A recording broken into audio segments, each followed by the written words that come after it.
Here is the voice of the working class, Rick Smith.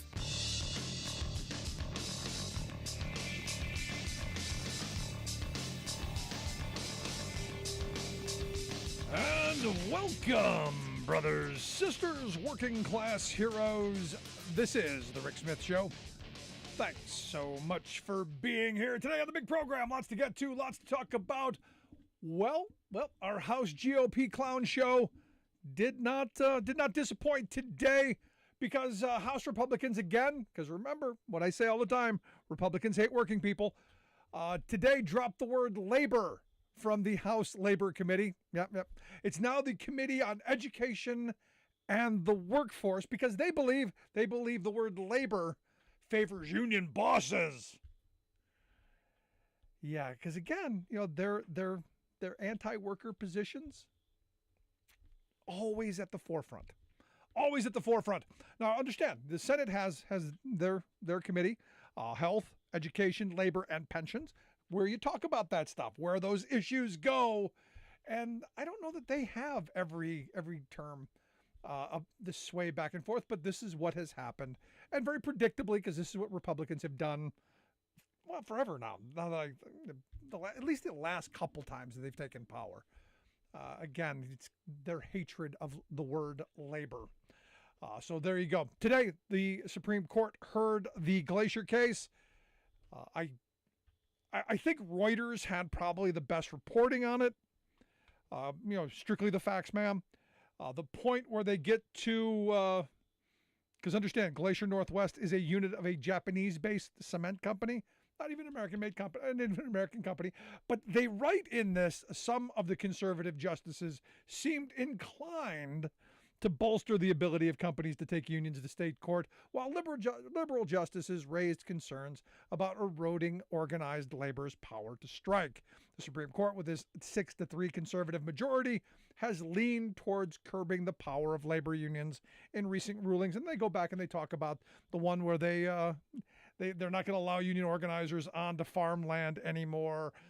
The Janus decision that basically the right to freeload is now nationwide for public sector workers. Thank you, Supreme Court. I fully expect this to happen. And it comes down to, what are we going to do about it? And I've been thinking about this all day long. What are working people going to do? At what point do we wake up to the reality that Republicans hate working people? And that it's in their policies, it's in what they do, it's in the people they put on the courts. Now, granted, they divide us with all the social stuff and all the outrage candy that they feed us through their various talk radio and cable news shows and all that. For me, it comes back to, how do we get people in the workplace to come back together? And I think back to my grandparents. Because our grandparents and great-grandparents, they didn't ask for permission to organize. They didn't ask for permission. Because it's in my mind now going, okay, well, you can make this as illegal as you want, because sit-down strikes were illegal. But our grandparents did it. They demanded recognition when recognition wasn't even legal. They engaged in the sit-down strikes. They blocked roads. They did things that, weren't quite on the legal side of the fence. But you know what? Society, the community was behind them. Workers were behind them. They were all in this together because they understood that when one worker did better, the rest of them were going to do well as well. That idea that had been put into their heads a couple of generations before their grandparents' generation, that injury to one being an injury to all. And what's happened over the years is corporate America has done a masterful job. Got to give them credit. Corporate America has done a masterful job of convincing working people that unions are just special interest groups, only looking out for themselves. Just them. They're greedy. Just them. And, of course, it's all about the union bosses lining their pockets. And what's interesting is corporate America, my mother used to always say, don't point your finger at someone because you got three of them pointing back at you. And this is basically corporate America pointing their fingers at us or someone else while three fingers are back at them because, oh, wait a second. You're talking about special interest. You're talking about lining the pockets of someone. Have you looked at CEO salaries? But we're in this moment, and I'm excited about this moment, we're in this moment where we're seeing, really for the first time in my lifetime, a resurgence of workers who are fed up and looking for that solution, and looking for that lifeline, looking for that, hey, how do we make things better? It's not just about complaining. Look, we've had a generation, my generation, of just whiners and complainers and I don't care, I won't, just complaining. We've now got a generation of people going, how do we make it better? How do we actually together move forward? And yesterday I talked about the frame of union job, better life, and got flooded with messages from people sharing their stories. Rose sent me a Twitter message saying it was, I was about 12 when my dad got his first union job. A few months later, we all went to the dentist for the first time. All covered by the Teamsters health plan. He retired 35 years later with dignity. If there is a brief message, union work is all about dignity. Sharon says, my dad got a union job when I was 10. I remember we moved into a house and I got my own room. We had been sharing a room with my brother and sister in a small apartment, but that job gave us the opportunity to own a real home.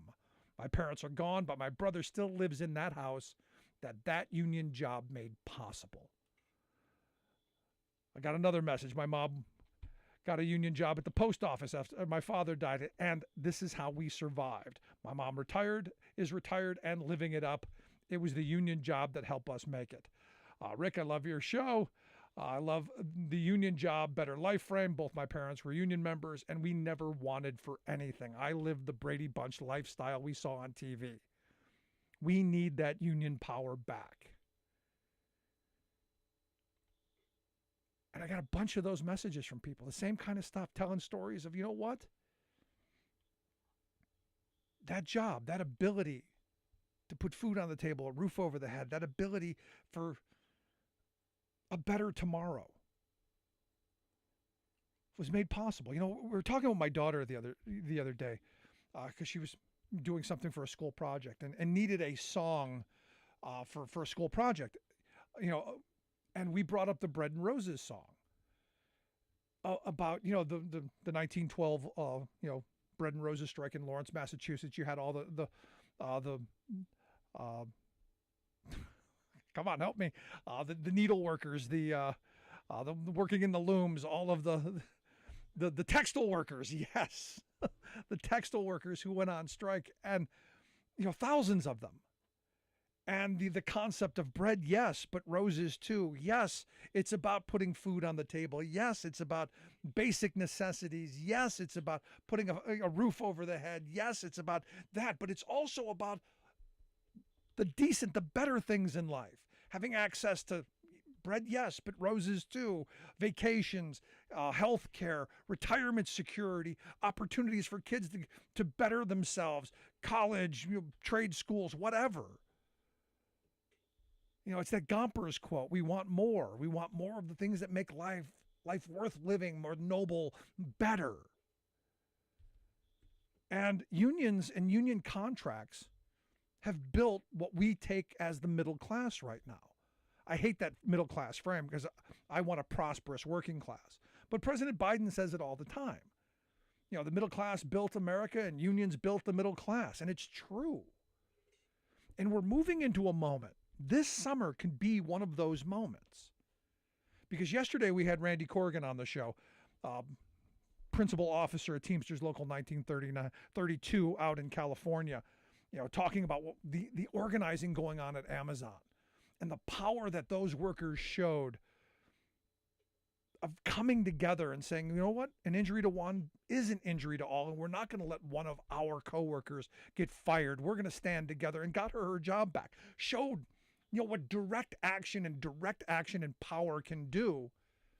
And I'm looking at this summer, there's an opportunity, and we brought this up yesterday about the UPS contract being able to do what my grandfather did with the Master Freight Agreement. The National Master Freight Agreement for the trucking industry took my grandfather from working on, shoveling coal off the back of a coal truck for 17 cents an hour and gave them the ability to make a solidly upper middle class income, to where they were able to buy a home. They were able to retire in that home with dignity. They were able to save for retirement. They had health security, all of that stuff. And it was because they organized, they fought, but they turned that job into a respectable job. Where when I came into the industry in the late 80s, it was one of the gold standard jobs of the time. It was at the higher end of the pay scale. It was a coveted job because it paid very well.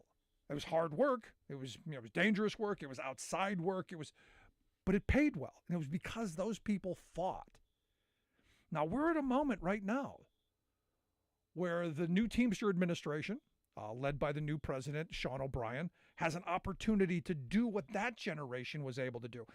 And the energy that I'm seeing is exciting because I can only imagine what kind of energy my grandparents' generation, who fought for this stuff, what they had when they went marching on those picket lines and they went, marching into the boss, making their demands.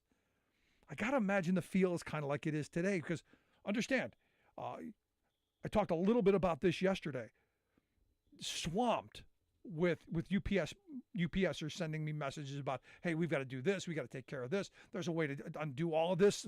The constant harassment by management, got to do something here. The constant monitoring with technology, every step, every minute being recorded and viewed and scrutinized. Eliminating, certain kinds of classifications that you get paid for one thing or this or that. There were tons of things that people were like, hey, there's an opportunity here. The biggest one that kept coming back to me, and this is where I think O'Brien has an opportunity to recreate this industry. Because I remember when we went on strike back in 94 with the freight industry, one of the things we were fighting were the part-time dock workers. Because the LTL folks, the TMI people, the trucking management folks, they wanted to red circle the full-time dock workers at a certain number and then bring in a bunch of part-timers because they wanted to do what UPS had, have a slew of part-timers coming in and then work them like dogs for 4 hours and then kick them out for the next 4. This is what UPS has had, and they've treated those part-timers like garbage. And the pandemic really highlighted how important those part-timers really are, to the fact to where locally here anyway, they raised those part-time wages up to like $24 an hour. And not too long ago, they clawed all of that money back and took them back down to 14. So there's some real anger out there of saying, look, all of these workers should be making a living wage, not just the package car drivers and the feeder drivers, but everyone. Because this is a massively profitable company. This is a company that engaged in what was something like $2 billion in stock buybacks. Do you know what that $2 billion is? You know what that signifies? That's $2 billion that didn't go to the 300,000 workers who made that profit. That's $2 billion that didn't go into those 300,000 families and support communities. That's money that just was divvied up amongst the rich people. And you go, but Rick, the company needs profits. Yeah, they do. And they're wildly profitable. And you know who should share in a part of that?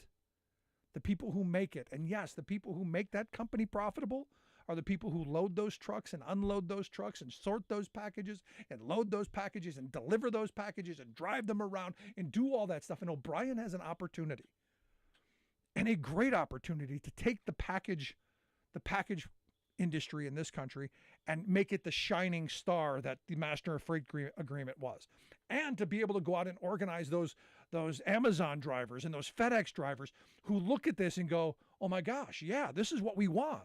We want the better wages, the better hours, the better conditions, the better treatment, the better vacation, the better health care, the better pensions. We want that better life. We want that union job better life. And O'Brien's got an opportunity with this contract. That's how important this contract is. He can transform for generations to come. He can transform this industry with his leadership and the commitment of the members. They can do that. And if we in the community get behind it and say, yeah, this is what we want. We want high road. We don't want gig employees. We don't want people on the way home from work stopping by Amazon, picking up 4 or 5 packages and delivering them on the way home so they can have a little lunch money for tomorrow. We don't want gig work. We want solid employment. We want good jobs for people to support families and support communities and to be able to live with dignity and respect and retire with dignity and respect. And this contract has the ability to do that. I'd love to hear your thoughts. 1-866-416-RICK, 1-866-416-7425, or you can email me, rick@thericksmithshow.com. I'm going to take a quick break, right back with your thoughts after this. Stick around. You're listening to The Rick Smith Show. We're working people. Come to talk.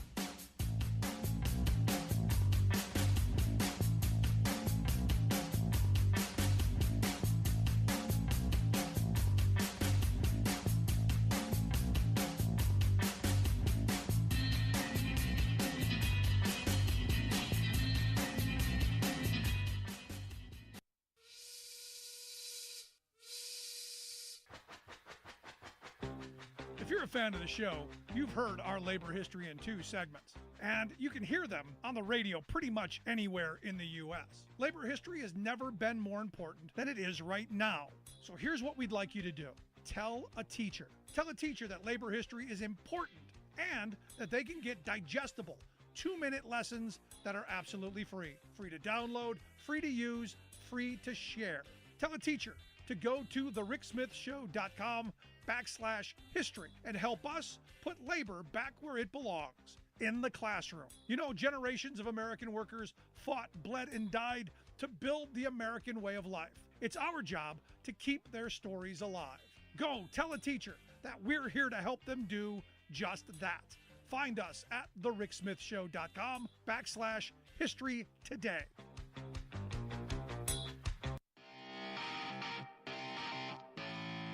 Welcome back to The Rick Smith Show. Now, here is Rick Smith.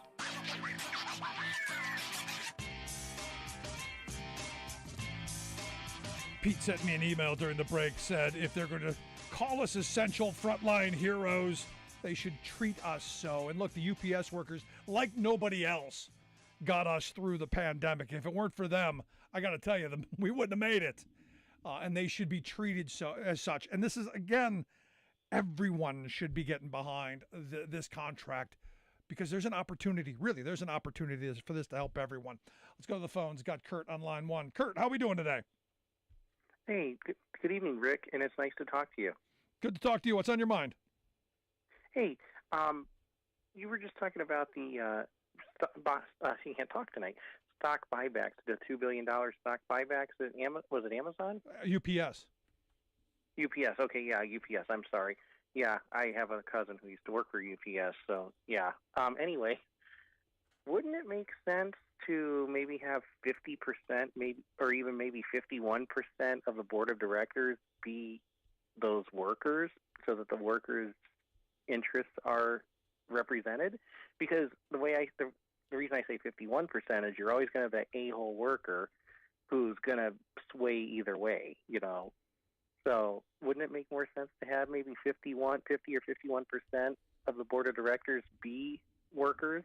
Yeah, no, I want workers to have a say in their voice. But this is why I'm a big believer in unions, because you want to have your union at the table that's going to have the interest of the workforce at heart. You have your representatives who then go back to the members. This, to me, makes perfect sense, which is why corporate America is never going to allow it to happen.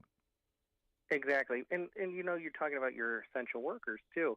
I have an aunt who works for what's called SWITA, which stands for Southwest Iowa Transit Authority. Right. And it's one of these things that transports people back and forth who don't have cars, whether they're disabled or too poor, whatever. And they ended up keeping the COVID raise as their annual raise now, since COVID's been, what do you want to call it, over? It's not really over, but, you know, since it's kind of quieted down.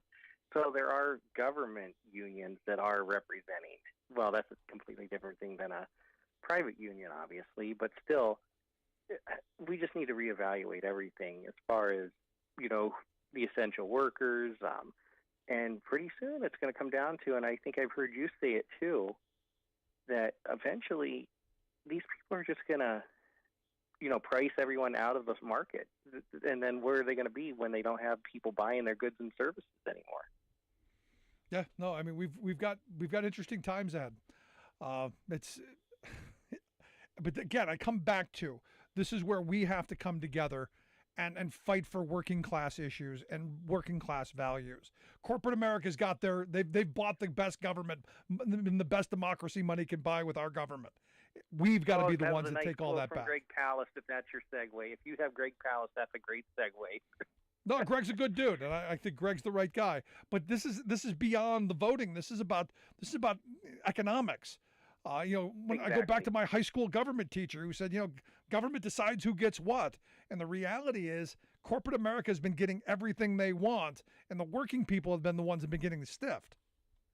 So what you're saying is, as long as the very poor continue to get what they want and the very rich continue to get what they want, there's not going to be change, because those of us in the middle, we don't have the time nor the money to go out and protest. But do the poor get what they want? Do they get the jobs that they need? Did they get the health security and the retirement security? No, they don't. That used to be the same. So now it's as long as the very rich get what they want, then nothing's going to change, because that's us working people, we just don't have the time or the money to go out and protest. That's why people need to start. I don't know. We have phones now. People can start listening to stuff or reading stuff on the go. You can't be that busy. Well, maybe you can be that busy if you're making ends meet. You got to work 3 or 4 jobs just to keep your head above water. I don't know what the answer is. Maybe your guest will, maybe you do, but it goes back to healthcare needs to come down, education. I sent you an interesting email today about education, how it used to be funded. Yeah, I mean, the sad reality is they're attempting to starve education to the point where they can privatize it. Exactly. Well, I don't want to take too much of your time, and you have a good night, and I look forward to hearing more what you have to say. Appreciate the time, man. Thank you, Kurt. Good stuff. No, I mean, the reality is, and this is where we have got to come back to putting down the red hats and the blue hats. The more we're divided on all of the other stuff that they throw at us, the more they rob us blind. And it's by design. You look at what's going on in Congress right now. That's all by design. All of the division and all the fighting and all of the convincing and all the back and forth, all of the bread and circus is designed to keep us fighting each other while they are robbing us blind. Or the people who are the hardest day's work they do is moving money from one pocket to another, ours to theirs. They're the ones who do very well. Us, we're still struggling. And for me, I keep coming back to, there's an opportunity. There is an opportunity. It's an opportunity in this summer, because you got the UAW contract up, you've got the UPS contract, and you got what's left of the National Master Freight Agreement contract up. Because look, I'm hoping O'Brien does. I'm hoping he has the ability to revive the National Master Freight Agreement, which at one point had hundreds of thousands of members covered. Now you're down to a small percentage. When I started in the less than truckload trucking industry, it was 85% unionized. It's down to about 10% now. And the wages are pathetic. What's interesting is those unionized companies are struggling to find people because the wages aren't what they were 30 years ago. There's an opportunity here. And I'm excited for O'Brien. I'm excited for the new leadership at the UAW. There's a new energy. And there's a new energy in the workforce. Question is, will we seize the moment? Want to hear your thoughts? Email me, rick@thericksmithshow.com. Quick break. Right back. Stick around.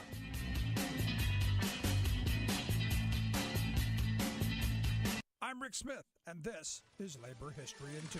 On this day in labor history, the year was 1885. That was the day that Toynbee Hall, the first university settlement house, opened its doors to the poor and working class communities of East London. The Industrial Revolution had created a new set of social conditions, those of high unemployment and slum housing, crime, and infant mortality. The vicar of St. Jude's, Canon Samuel Barnett, and his wife Henrietta hoped to combat poverty by having students settle in with the poor and working class to provide services and fight for social reforms. They named the settlement house in honor of their friend, economist, and labor leader Arnold Toynbee, who helped to organize trade unions and establish public libraries throughout East London. In its early days, Toynbee Hall championed the rights of minority immigrants, including Jews and the Irish, developed adult education and language courses, evaluated industrial working conditions, and provided free legal advice.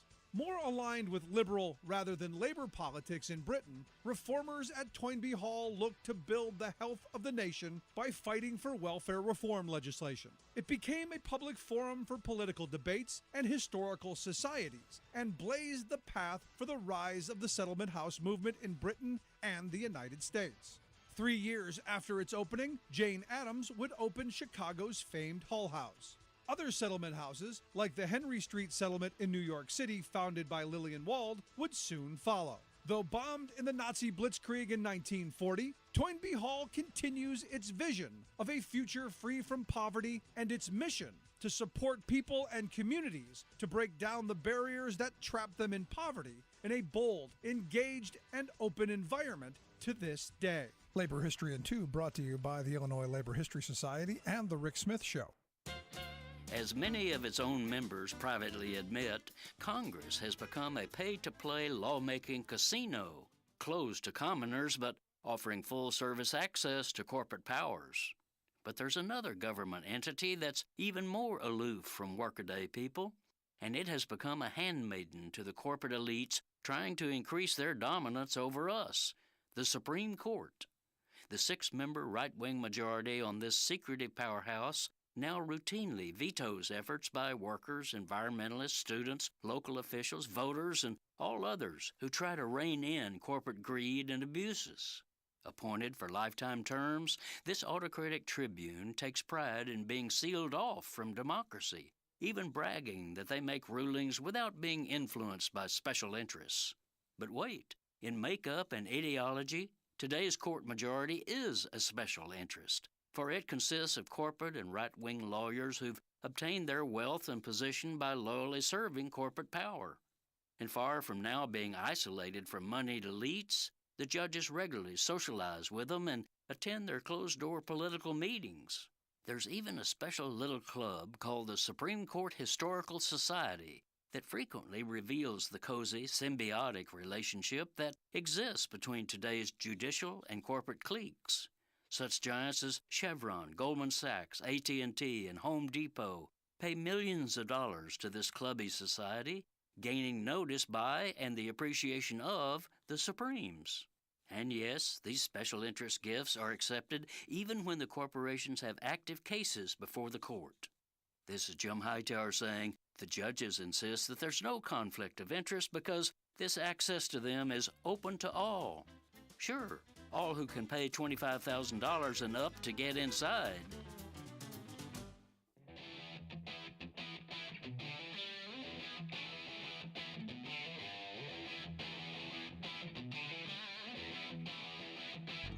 Welcome back to the Rick Smith Show. Now, here is Rick Smith.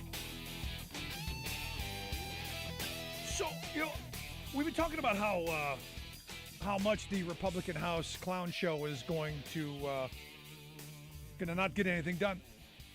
I'm a little surprised today, but maybe I shouldn't be. Evidently, there's going to be a new select committee on China, and this is somewhere where people can come together. At least, I hope.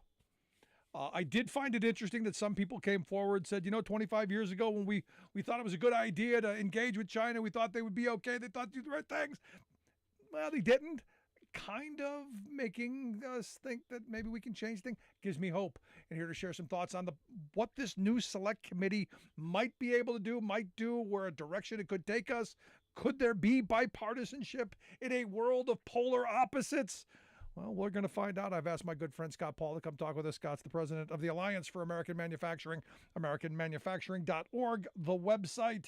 Check out their work there. Scott, thanks for taking time for us. Hey, Rick. Great to be with you. So I got to tell you, a little surprised. I honestly didn't think, other than naming a post office, we were going to see a 365 to 65 vote. But that's what we saw today in creating this this panel, this select committee on China. Yeah. Well, look, I mean, this was like, as I was looking over kind of what McCarthy said that the Republicans would do, this was the one thing where I thought there was some possibility. Of course, this could turn completely the wrong direction and just focus on issues that are scrutinizing things like, government connections to China, alleged, or, where did the virus originate? And maybe that's an important question, but it's not the central question to Right.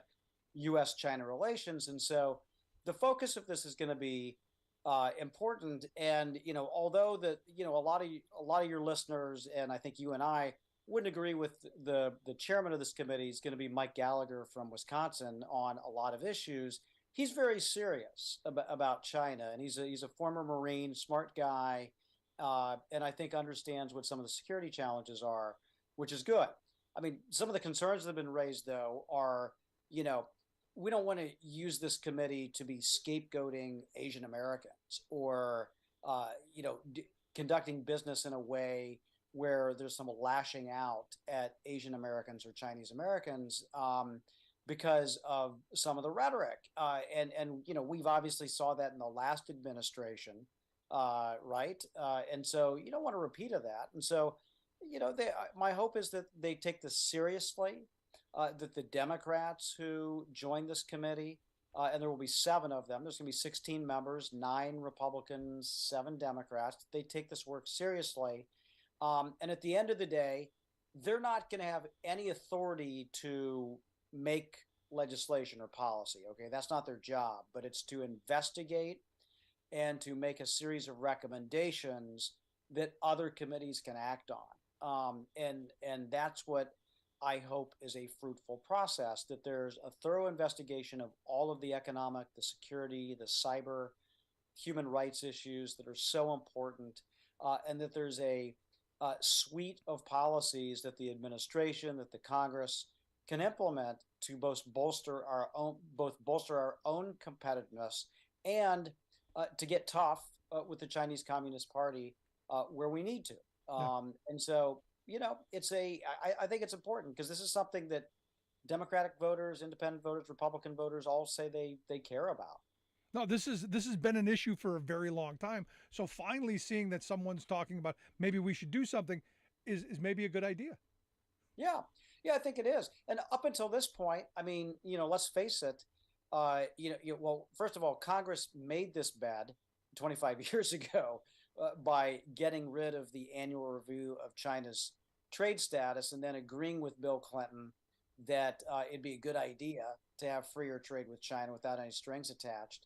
And that turned out to be a disaster. And that was kind of acknowledged by everybody today. And believe me, there were a lot of institutional Republicans that supported that, called PNTR for China. A lot of Democrats too. And so you've seen this switch. And up until now, though, you haven't seen a lot of action congressionally. I mean, you saw Trump take some action on. I mean, his rhetoric was massive on China. His policy was smaller than that.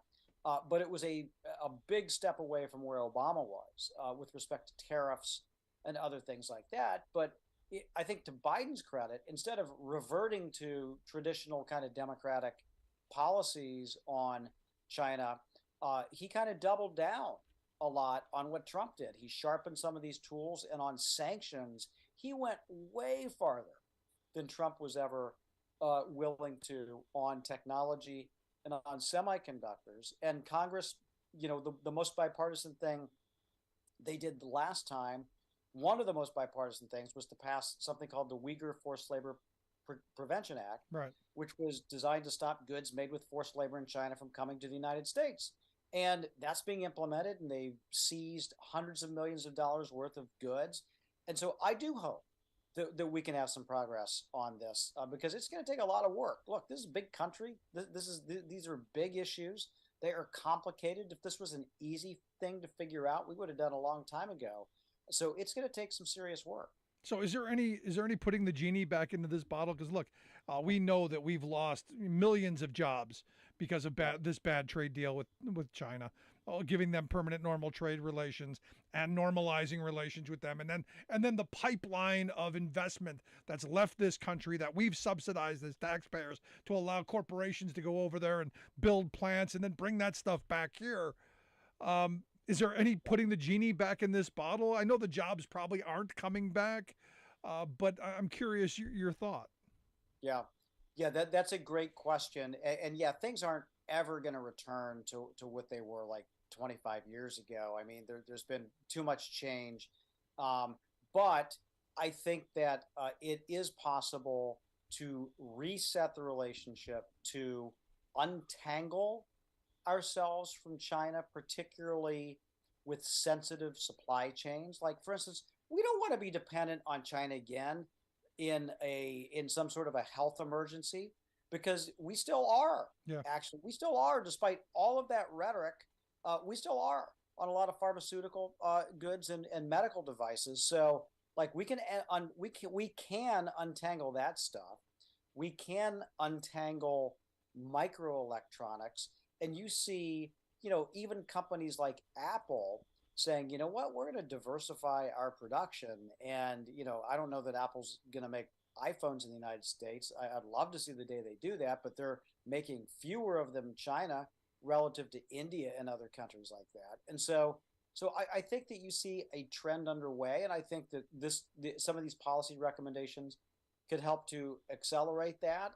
As long as, and I think this is the key thing here, Rick, as long as we don't try to unwind, and by we, I guess I mean the House Republicans, which isn't really we, but I guess you get what I'm getting at here. They can't unwind the clean energy, the infrastructure, the chips, because that's already paying dividends, and that's what's going to make us more competitive, Right, and more resilient. So on the one hand, they can't say, we got to get tough on China. And on the other hand, say, well, we can't do all of this stuff because it's big government, or it's not going to work. And so, that would be a huge mistake, because we've already seen a lot of initial investment, for instance, in semiconductors, where you have $200 billion in private sector investment that's been leveraged by a $20 billion government investment so far. What a great return that is, by the way.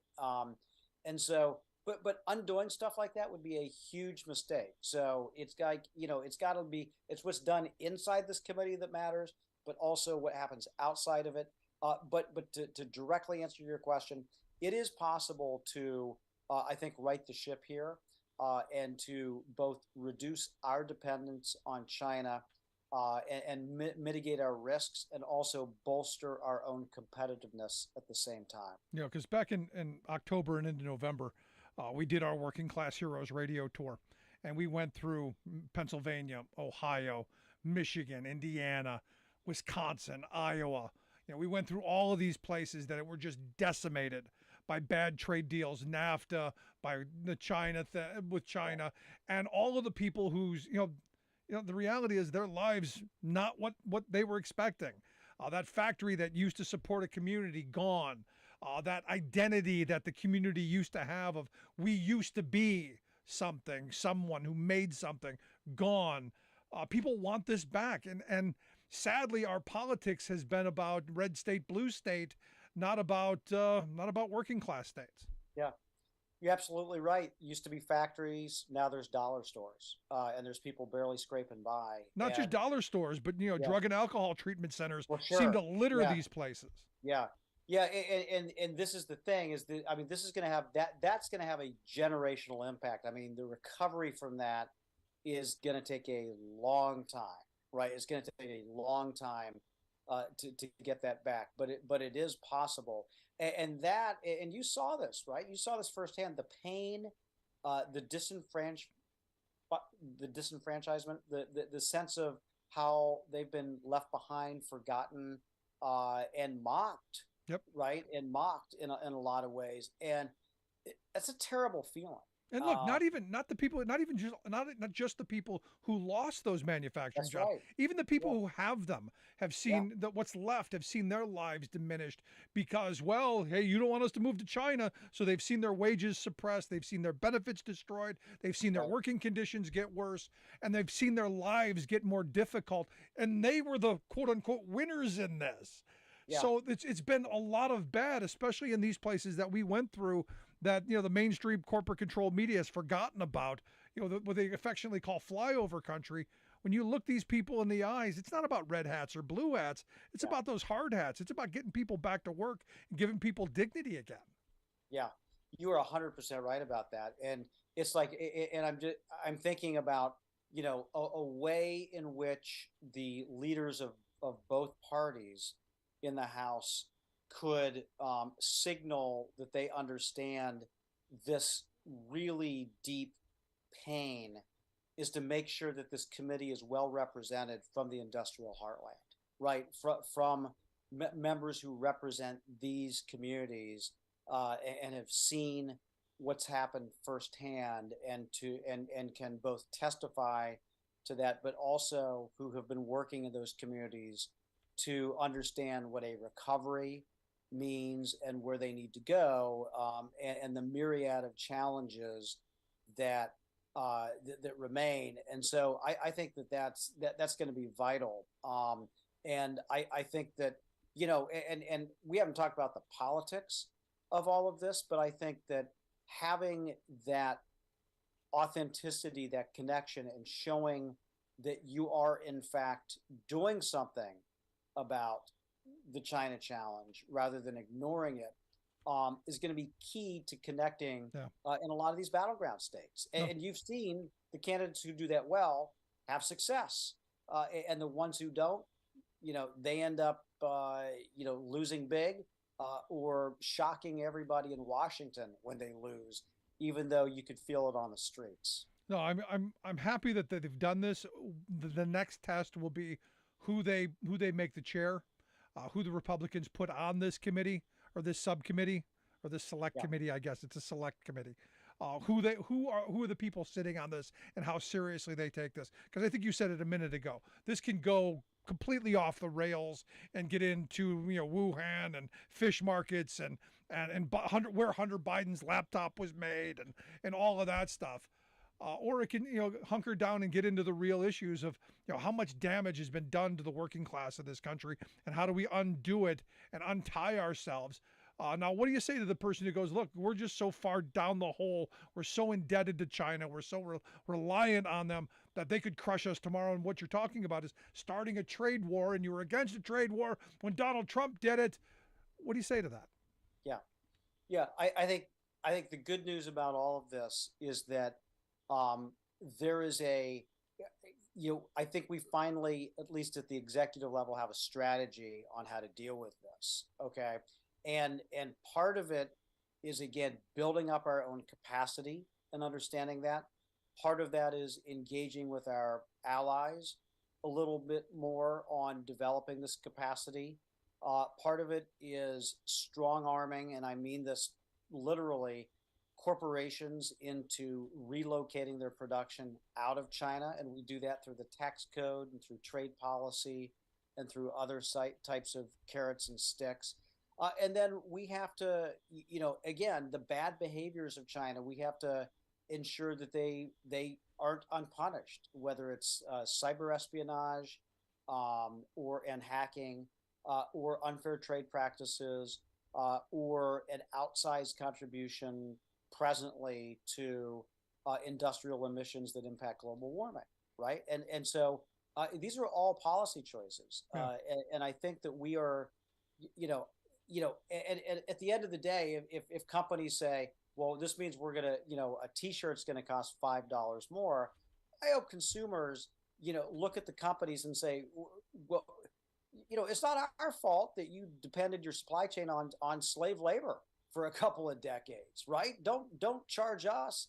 You guys should take the hit for this. And so I think that, consumers are going to want to push back rather than being bullied around. But here's the thing. I'm willing to pay a little bit more if it's a quality product made domestically by my neighbors that is going to create a good job, that they're going to make good wages with health security and retirement security and opportunity. I'm okay with paying a couple of bucks more. I really am. Yeah, that's exactly right. This is I'm not a paid spokesperson, I will say, but this is an American Giant sweatshirt. It is exclusively made in the United States, from zipper to dye to, cotton. to all of the stuff because you know why? They wanted to. They figured out a way to have an exclusively domestic supply chain, and it costs a little bit more, but it lasts a hell of a lot longer than any sweatshirt you're ever going to buy in a Walmart or anything like that. And so at the end of the day, over 10 years, I'm saving money and I'm supporting jobs here. And it's a pretty good thing. No, look, we sell our working class hero T-shirts. They're made in the U.S., printed with union labor. Got the union bug right on the front of it. These are good quality shirts, and I'm willing to pay the extra buck or two to make sure that people have something that's going to last. And I think we've got to think about that more instead of, hey, I got a basket full of cheap plastic crap that's going to break in a day, and I got to go buy it again and again and again. I think we got to think a little bit different. But the last question I've got for you, because you talked about Biden's strategy and that we finally have an international strategy.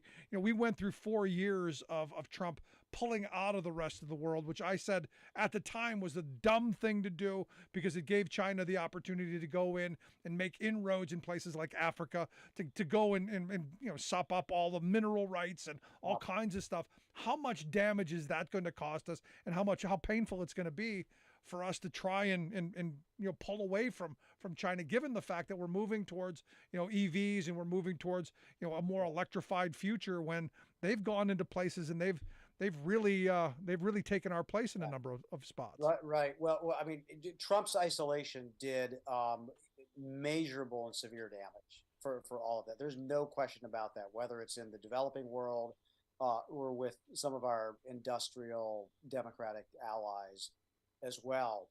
Now, Biden has engaged with them, has formed a much more united front that I think will be more effective in dealing with China. At the same time, he hasn't rolled over to them, like on the electric vehicles, for instance, or on Buy America for our infrastructures. The Europeans, everybody, they wanted access to all of this.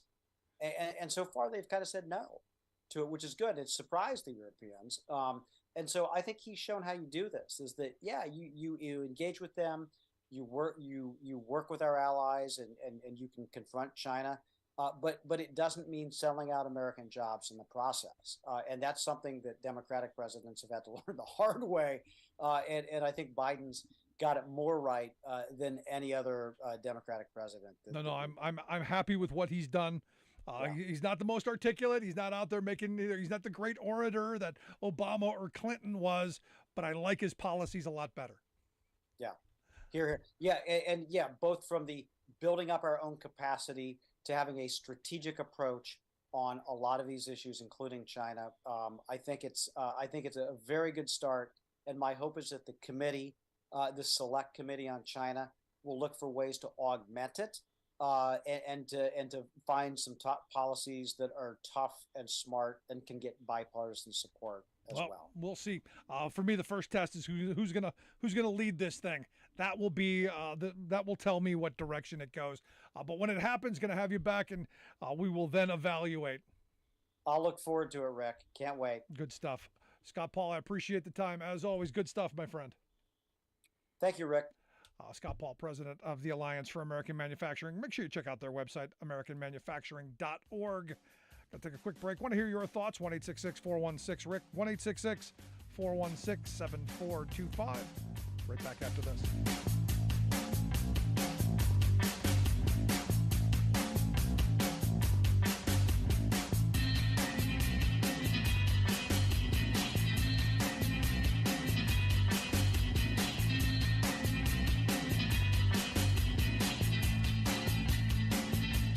I'm Rick Smith, and this is Labor History in 2.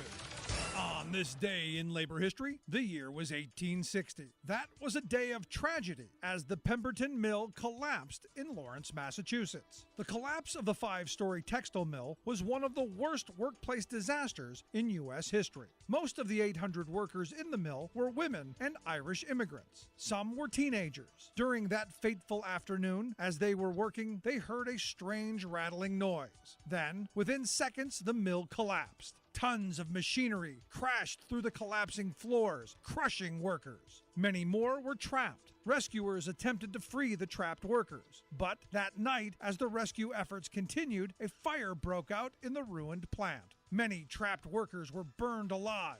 Helplessly, the rescuers could only look on with horror. The exact number of dead is unknown, but estimates range between 88 and 145 workers killed that day, with another 150 suffering serious injuries.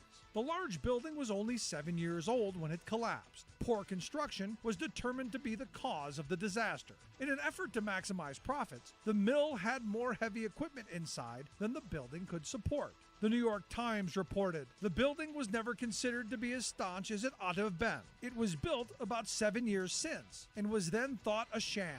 Indeed, before the machinery was put in, the walls spread to such a degree that some 22 tons of iron plates were put in to save it from falling by its own weight. After the disaster, the mill was rebuilt. Workers at the new mill claimed to see the ghosts of those who had died in the tragedy.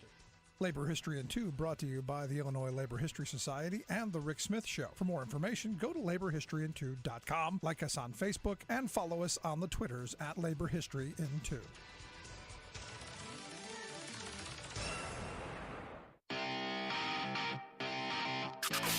You're listening to The Rick Smith Show, where working people come to talk. I got to tell you, I'm thrilled that there is going to be a select committee on China. Again, we'll find out where it goes. Will it go completely off the rails and into some crazy land? Sadly, I think it will. But I'm a little hopeful that sane, rational people will go get there and say, hey, we need to really do something about China. Because look, when we did our Working Class Heroes tour, honestly, we went into communities that used to be. And Toledo is that place that pops out in my head. Because, back in 2013, we did our labor history tour. And we went, to talk about the auto light strike and, the glass capital of the world and all of this stuff. And there was a glass museum built. There's a museum to, Toledo's, glass prowess. They're nowhere near the capacity they had back in the heyday. But this museum was made out of glass that came from China. And I'm going, what a slap in the face that is, where you're talking about, the pride of your community, what gave you an identity, what gave you your generations of identity, and having to go to China to get the glass that you need to make this museum. And it was one of those moments where you go, it's crazy that this is what we've allowed to spring up. So for me, I'm hoping that this committee actually does something positive to help us reshore those jobs. Will it happen? No, we're not going to bring back all that manufacturing. It's not going to happen. But maybe what we're able to do is stop the threat of, hey, don't ask for too much of a raise. Don't ask for too much health care. Don't ask for a pension. Don't ask for better wages, hours, conditions, or any of that stuff. Or we'll move to China where we can get slave labor for pennies on the dollar. That was one of the main reasons that wages have been suppressed for the last quarter of a century. Maybe this is a start in undoing that damage. Maybe. Now, do I think it's to devolve into a clown show? I fear it will. Because I keep coming back to, this is what Republicans do. But would I like to see it? Yeah. Because the jobs of the future, I want those to be here. And one of the things that Biden has done really well, I think, especially on the EV front, if we're moving to electric vehicles, they should be made here. And with those tax credits, if you want tax credits, they're cars that got to be made here. That's not too much to ask for. Not too much. Good policy, smart policy.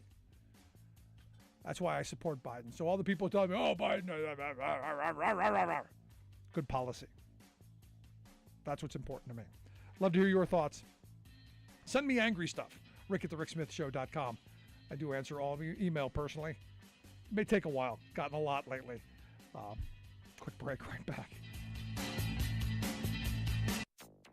After a week of wicked winter weather all across California, the destruction will likely exceed the billions. California slammed by another round of extreme downpours. We've seen people who have lost just about everything as a result of this 1-in-100-year flood. Australia hit by unprecedented flooding as hundreds airlifted to safety. Plus, The study says more than 15% of childhood asthma cases can be attributed to gas stove usage. natural gas-fired stoves in U.S. homes are a significant cause of childhood asthma. All of those stories and more straight ahead from BradBlog.com. I'm Brad Friedman. And I'm Desi Doyen. Stand by for 6 minutes of independent green news, politics, analysis, and snarky comment. It's said to be the state of Western Australia's worst ever flooding event, causing swathes of land to become an inland ocean. Did she say swathes of land? Yes, she did. Crikey. Australians are weird. This is your Green News Report. Okay, Desi Doyen, for all of the years that I have lived in California, now over 2 decades, I have never seen rain like we have seen over the past 24 hours here in Southern California. Yep, evacuations are underway in parts of California, which is being inundated by another round of major atmospheric river storms in what the National Weather Service warns is, quote, a relentless parade of cyclones from the Pacific Ocean, bringing torrential rain, flash floods, and mudslides to the West Coast. President Biden signed an emergency declaration for 12 California counties to help with storm response and recovery. On Monday, in parts of central California, 8 inches of rain fell in just 12 hours, prompting the evacuation of the entire town of Montecito near Santa Barbara on the 5th anniversary of the deadly mudslides that killed 23 people. In Sacramento, the state's capital, more than 500,000 customers lost power over the weekend from the storm's hurricane-force wind gusts. At least 14 deaths are attributed to the storms as we go to air. More intense rain is forecast for several more days. The dramatic swings between extreme drought and extreme rains are in line with climate scientists' predictions for man-made global warming, although the rain is helping to refill California's reservoirs. Yeah, I thought we were in a drought that hadn't been seen in hundreds of years in California. I guess that's over. No, sadly, it's not. Oh. It's going to take years of this to recover. I don't think we'll make it through years of this. In Australia, a remote northwestern region of the outback has been hit by 1-in-100-year floods that demolished infrastructure and required military airlifts to evacuate residents. The floods were triggered by an intense tropical cyclone that brought a year's worth of rain in a matter of days to some areas. Australia's Prime Minister Anthony Albanese issued an emergency declaration warning recovery will take time. We've seen massive infrastructure damage. We've seen people who have lost just about everything as a result of this 1-in-100-year flood that will take some time to repair. This is unprecedented. There's a lot of unprecedented weather all of a sudden all across the globe, ain't there? It's the opposite problem in Utah, where a new study warns the iconic Great Salt Lake is on track to disappear within 5 years. The researchers say immediate action is necessary to reduce water usage and conserve what remains of the lake amid historic drought plaguing the U.S. West. They say the state is using too much of the water that once used to replenish the lake, primarily diverted for agriculture. In other news, the Consumer Product Safety Commission is weighing whether to set new standards on indoor air pollution from natural gas-fired stoves. That's in the wake of a new study linking natural gas-fired stoves to much higher rates of childhood asthma. The research found 1 in 8 cases of childhood asthma in the U.S. can be attributed to kids living in houses with gas stoves. That is 650,000 children. The study confirms previous research finding gas stoves emit toxic chemicals and carcinogens equal to living in a house with secondhand cigarette smoke, even when the appliances are turned off. And we're just talking about regular kitchen stoves here, right? Yep. Electric stoves are better. Yes. Mother Jones magazine recently reported that the natural gas lobby is using shady PR tactics to protect its profits and block cities from phasing out natural gas in new buildings. How unlike them. And finally, some important good news. Efforts to repair the ozone layer in the atmosphere are succeeding, according to a new United Nations study. The ozone layer protects all life on Earth from the sun's radiation, so it is kind of important. Under the Montreal Protocol of 1987, the first ever global climate treaty, nations agreed to phase out chemicals that destroy the ozone layer. The new study concludes now that China has cracked down on rogue emitters, full recovery of the ozone layer could be complete within a few decades. 1987, when the world used to be able to come together to save itself. For much more on all of these stories stories and the ones we couldn't get to today, check out our website at greennews.bradblog.com. Are you tired of think tank approved corporate news and commentary? Are you tired of CEOs telling you what to think, who to hate, and who to vote for? Well, welcome to the Rick Smith Show. We don't take orders from some boardroom, and we don't do focus groups or talking points. We don't work for them, and we never will. I'm Rick Smith, and I work for you. Join us daily at thericksmithshow.com and download the podcast and never miss a minute.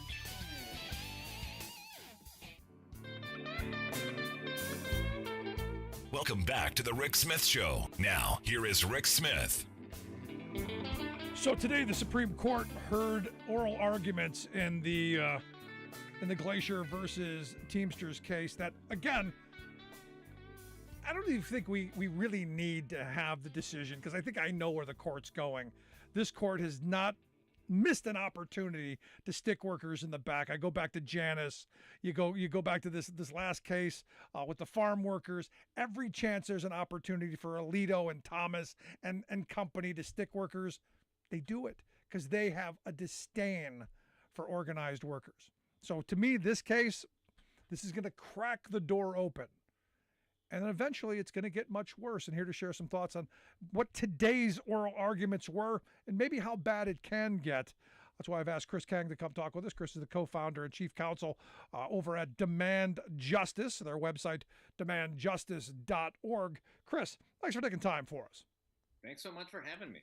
So walk me through this case. I've talked about it the last couple of days, but as you get it, walk me through what happened here. Yeah, so look, I think that the specifics of this case, we have Glacier Northwest, which is a Seattle-based ready-mix concrete company. Their contract has expired with the Teamsters. They're in collective bargaining, and it's not going well, right? Their original contract had a no-strike provision. The contract expired. The company should be on notice that a strike could be happening. They should be knowing they're dragging their feet on these negotiations. They should be preparing, and they're not. And so what happens is that the union, one day they decide, you know what? We need to take a stand. We need to show the power of our work. We need to show the power of collective action. We're going to go on strike. So they decide, in a particular hour of the day, that they're going to go on strike. Now, these are cement mixers. And so once you start mixing the cement, you have to keep the trucks going, or else you can damage the trucks. And so all of the workers who are out on their jobs in the morning, they come back, they park the trucks in the parking lot, they leave the trucks running so that they're trying not to damage the trucks. They're not trying to do long-term damage here. They're just trying to make a point that you can't run this company without us, without the workers. And so they make a point, they're effective, they walk out. And now the company doesn't know what to do, because they haven't planned. They haven't thought this thing through. All of a sudden, they have a bunch of trucks in their parking lot running. And they're like, what are we going to do? And nobody knows how to run them. Nobody knows how to run them. Nobody knows how to drive them. Nobody knows how to empty them. So finally, they end up figuring out, all right, well, we'll figure out how to get some folks here and at least empty out the concrete out of the truck. So there's no long-term damage to the truck, but we're going to lose a day's worth of concrete. This is sort of what strikes do, right? The purpose of a strike is to show economic power. But what this company has done then is that they retaliated. They retaliated by filing a lawsuit against the union and said, what you did cost us money and you need to pay us back. And this is what would be revolutionary in terms of collective bargaining, in terms of strike, in terms of the federal rights. The federal law, National Labor Relations Act, protects the right to strike.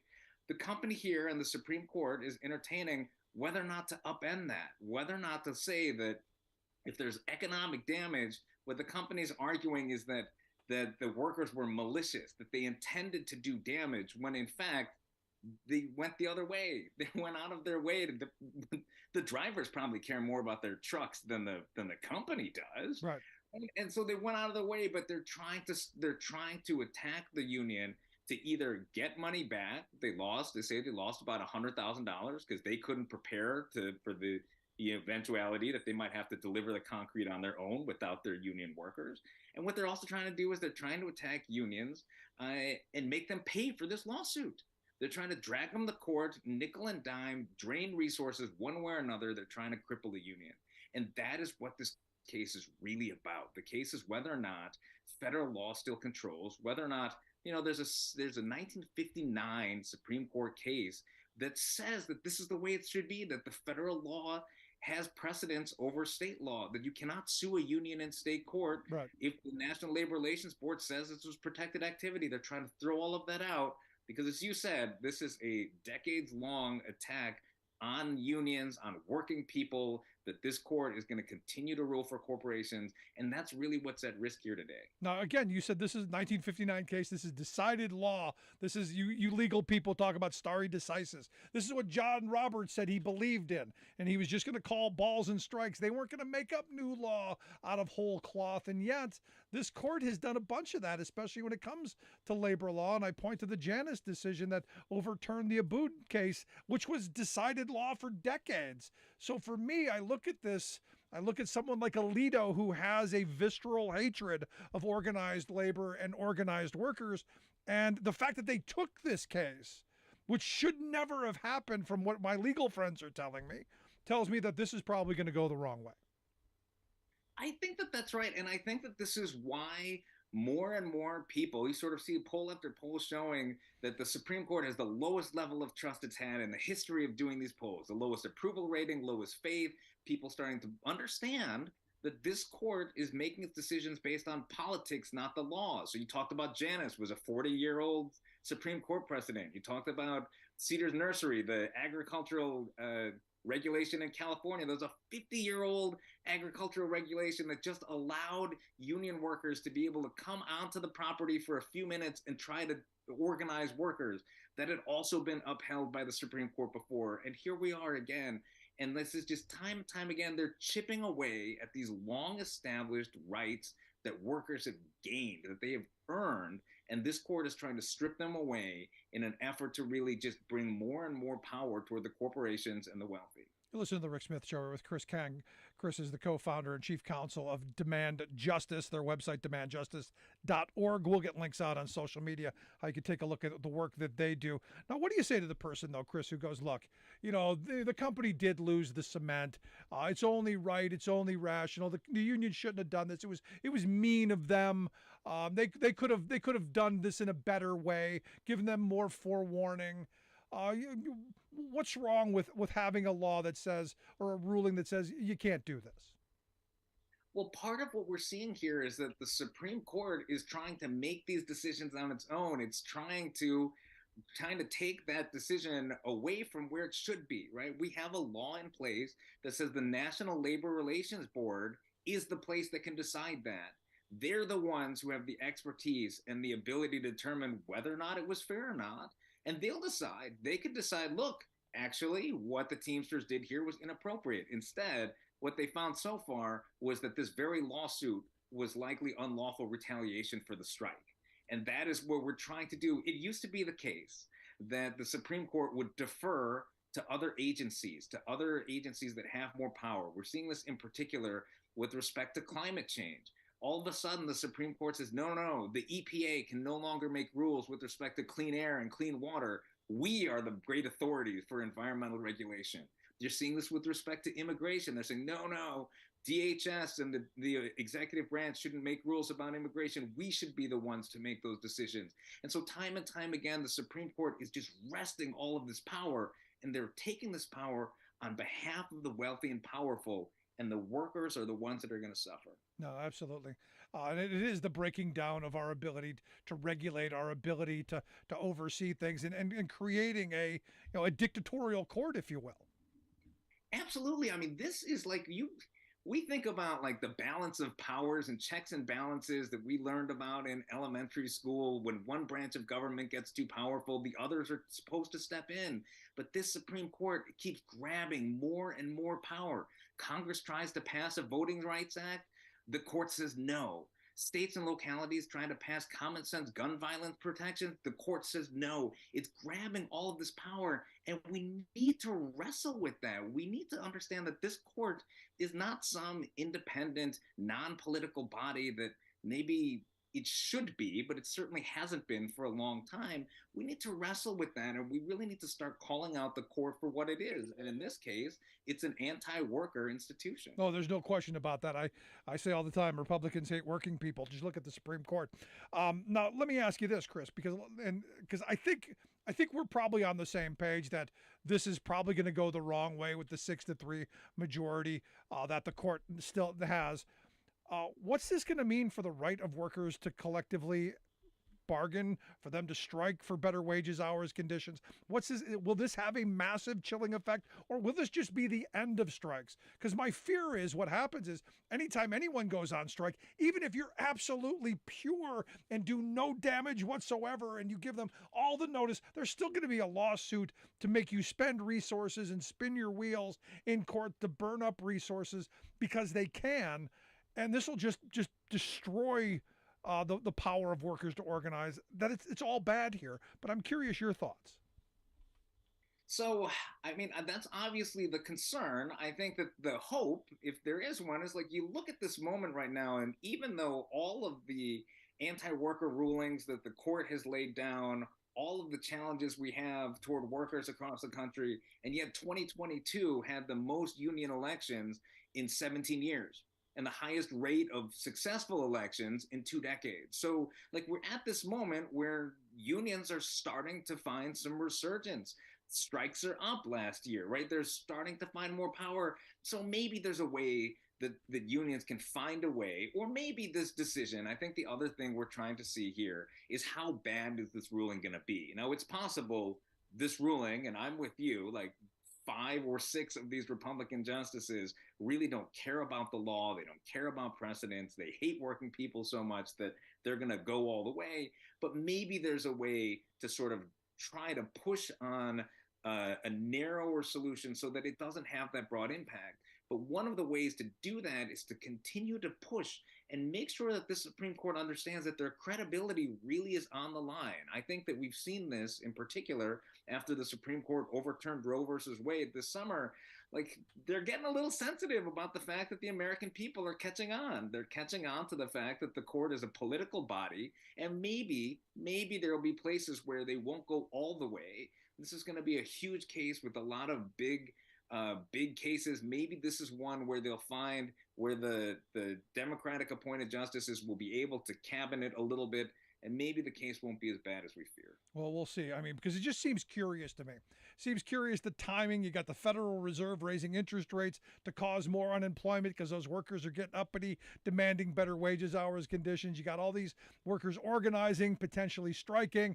Now you see this Supreme Court case that is going to put a chilling effect on workers striking. It just seems like, you know, the moneyed interest, the powered elites doing everything they can possibly do to keep we the working folk in check. I mean, it seems like that because that's the way it is.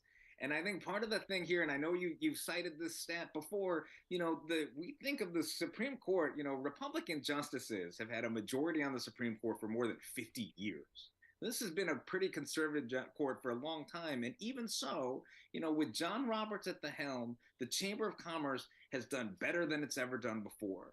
The Constitutional Accountability Center does this great study. They found 70% of the time the Chamber of Commerce, when they weigh in on a case, wins. This is something that I think that we have so many of these. Again, we talked about, I've mentioned a lot of these big, you know, voting rights, access to abortion, Obamacare, immigration, gun violence, all of these different issues. They sort of like, they take a lot of the oxygen. They take a lot of the focus in the news when it comes to the Supreme Court. And here in the background, we have the Supreme Court that is constantly, consistently, 70% of the time chipping away at unions and at working people to the benefit of corporations. And I think part of what we have to think about, and part of the thing we have to talk about more, that you do a great job of, is that this court really is an obstacle to working people and to unions. And we need to voice that the same way that we've seen a lot of people express their opposition to the court in light of the rulings last summer. And that was what I think will help draw attention and maybe change the conversation a little bit so that we can really start to build a little bit more political power when it comes to the court itself. No, and that political power has to equate into putting people on the court who are not anti-worker. And, you go through the former guy's 4 years of appointing enormous numbers of justices and judges to all levels of the courts, who all of them have a disdain for working people. And you see some of the rulings that have come out. It's for me, one of those issues on when you go to the voting polls, judges are something you're voting for too. Absolutely. And this is a place where I think that President Biden's work on the courts is not getting enough attention, right? He gets a lot of deserved attention for the fact that 2/3 of his judges are women and 2/3 are people of color. But one of the things that my organization has been working on, one of the things we called for even before we knew who the Democratic nominee was, we said the next Democratic president has to pick judges who have a different legal background. We have way too many prosecutors, way too many corporate lawyers on the bench. We need more lawyers who have represented individuals, and that's where President Biden has really taken a different approach. He has nominated a majority of his judges are, they're union side labor lawyers. They've represented individual clients. They're public defenders. They're civil rights lawyers. They're people who've sat across the table from a real life human being and understand their cases and concerns, not somebody who's just representing the government or a corporation. And this is starting to build a little bit of balance in the lower courts. We have to bring that to the Supreme Court as well. We really have to do something to repair the imbalance of 6 Republican justices who have an agenda, who have an axe to grind, versus 3 Democratic appointed justices, even though Democratic presidents have won the popular vote 7 of the last 8 elections. Now I want to go back to this Supreme Court hearing today, because this is a very narrow case, right? This is just about the loss of the materials that this company lost. It's my view that down the road, this will expand to potential lost profits and who knows what down the road. Explain to what the consequence. Am I getting this right? Yeah, so there are a lot of different ways that the court can look at this case and decide. It could decide that any economic impact is sort of like the thing that the cement company is trying to say is they're trying to equate this to vandalism. They're trying to equate this to intentional destruction of property, which, look, if you're on a strike, you can't burn the factory down, right? No. There's certainly Nor would you want to. But there's a big difference between burning a factory down and spoiling a day's worth of cement, right? Where is the difference? And the court could decide what the difference is. It also could look at it from a procedural perspective. One of the things that the Biden administration has said is, look, if you want to do the thing that helps the company out, send the case back to state court and let the case proceed. But let the case proceed in a way that takes into consideration that the National Labor Relations Board has already made some findings. They've already used their expertise to determine that there likely was illegal retaliation. Use that expertise the way you're supposed to do the process. And that would be a half measure that it's a procedural thing that maybe the Biden administration is trying to give the court an off-ramp if they'll take it, would have a very small impact. And maybe in this particular case, no impact at all because the union didn't do anything wrong, according to the NLRB. Or maybe it could be a thing that starts to open up the door to something much, much broader and makes it almost impossible for any union. It's not impossible to strike, but the calculation of what it's going to cost them, literally in legal fees, then has to enter the calculation, and it's a much different decision. No, and that's exactly why the court took this case, in my view. I've been told by legal folks that I trust, the court should have never gotten anywhere near this. It shouldn't have even gotten on the docket. It should have just been, the state court ruled on it. There was nothing here. It should have been left there. But this court, this ideological Supreme Court, they chose this to make a point. They chose this to make new law. And this is what I'm being told. So the question for me is these are young justices. They're going to be around for a couple more decades, so we got a lot of bad decisions ahead of us. So there are people who are talking about expanding the court, of doing other things. What can be done with this activist court? I mean, I think that, look, you start with the premise that this Supreme Court is broken and it needs to be reformed.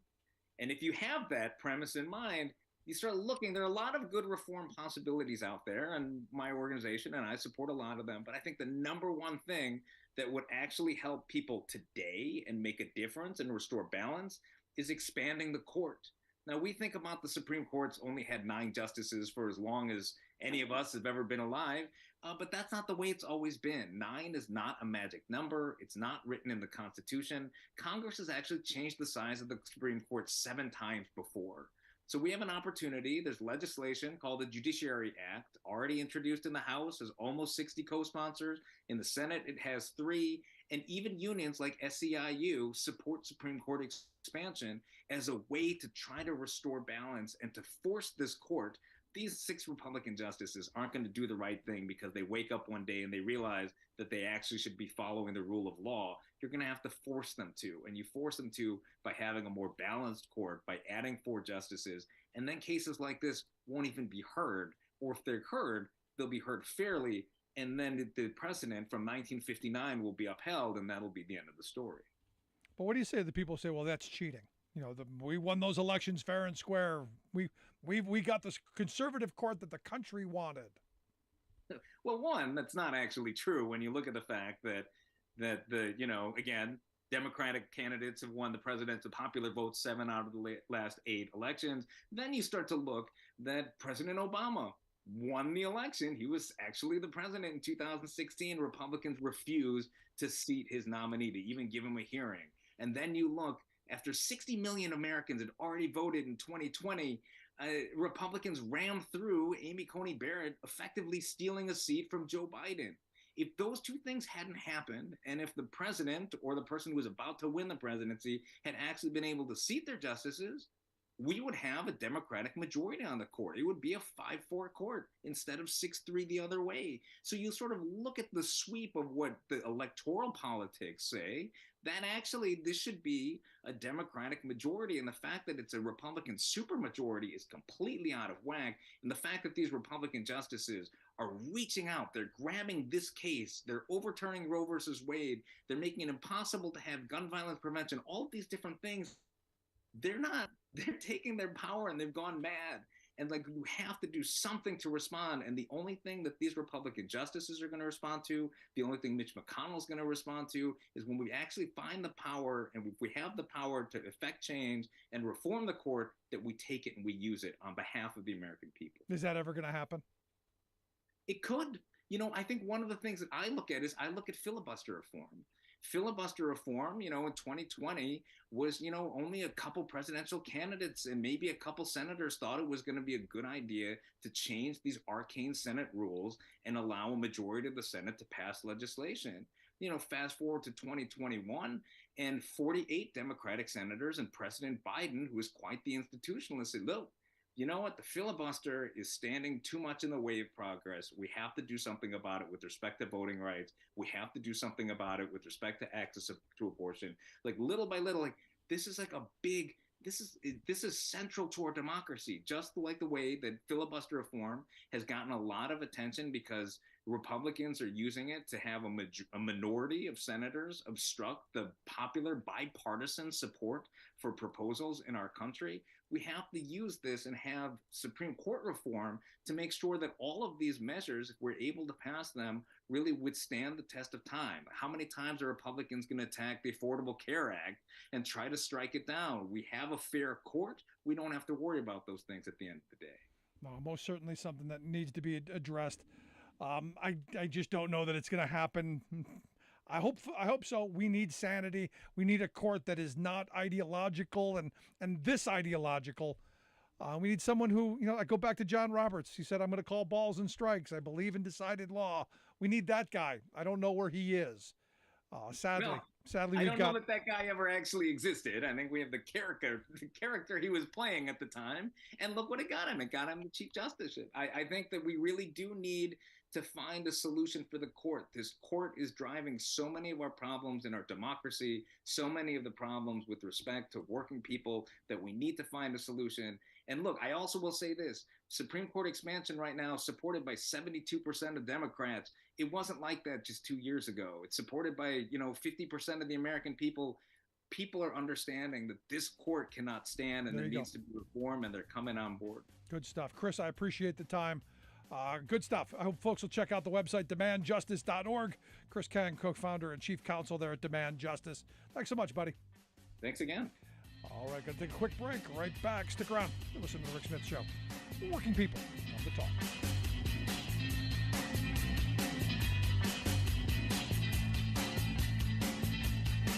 Rick Smith. I'm Rick Smith, and this is Labor History in 2.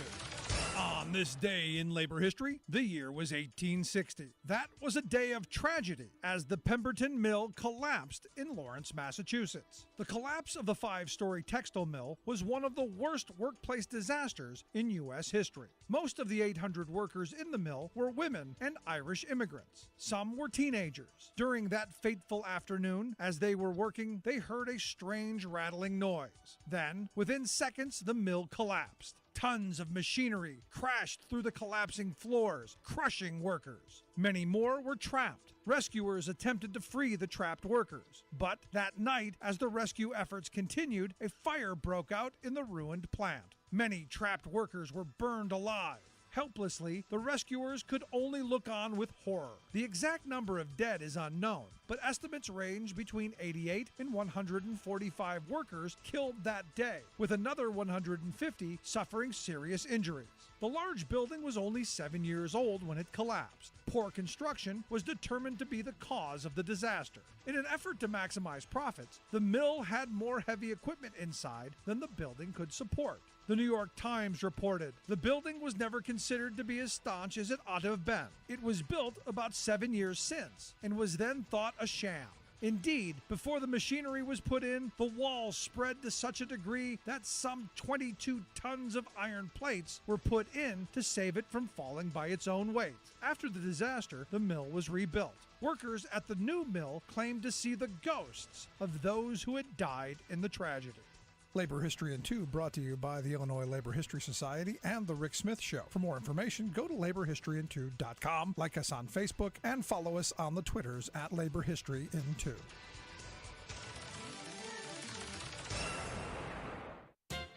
As many of its own members privately admit, Congress has become a pay-to-play lawmaking casino, closed to commoners but offering full-service access to corporate powers.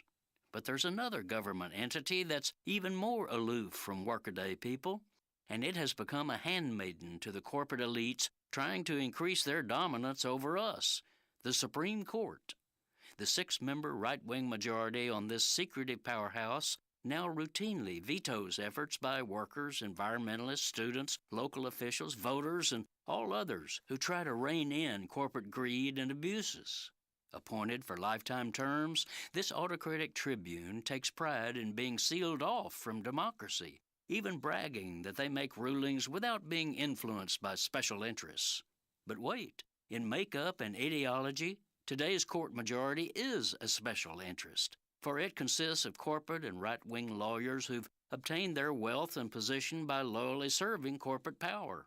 And far from now being isolated from moneyed elites, the judges regularly socialize with them and attend their closed-door political meetings. There's even a special little club called the Supreme Court Historical Society that frequently reveals the cozy, symbiotic relationship that exists between today's judicial and corporate cliques. Such giants as Chevron, Goldman Sachs, AT&T, and Home Depot pay millions of dollars to this clubby society, gaining notice by and the appreciation of the Supremes. And yes, these special interest gifts are accepted even when the corporations have active cases before the court. This is Jim Hightower saying the judges insist that there's no conflict of interest because this access to them is open to all. Sure, all who can pay $25,000 and up to get inside.